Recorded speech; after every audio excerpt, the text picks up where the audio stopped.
এই ডাক্তার দেখিয়ে এলাম। কয়েকদিন ধরে এত খারাপ লাগছিল, বায়ে হাতে এত ব্যথা, বুঝতে পারছিলাম না যে কী কারণে হচ্ছে। তারপর ডাক্তার দেখালাম, ডাক্তার কতগুলো টেস্ট দিয়েছিলেন, তো সেই টেস্টগুলো করিয়ে আবার ডাক্তারের কাছে গেলাম।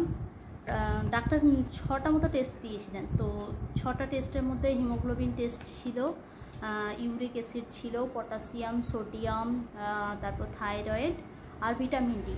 তো আমার সমস্ত রিপোর্ট নর্মাল, শুধুমাত্র ভিটামিন ডিটা খুবই কম আছে, যার কারণে আমার পায়ে হাতে ব্যথা, খুব তাড়াতাড়ি আমি টায়ার্ড হয়ে যাচ্ছিলাম, একটু কাজ করলেই যেন টায়ার্ড হয়ে যাচ্ছিলাম।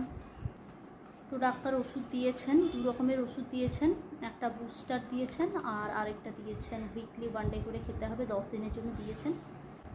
আর ডাক্তার বললেন যে সকালবেলা ওই 8টার দিকে, 8টা সাড়ে 8টার দিকে একটু বাইরে বেরিয়ে গায়ে রোদ লাগাতে, ব্যাস, চিন্তার কোনো কারণ নেই।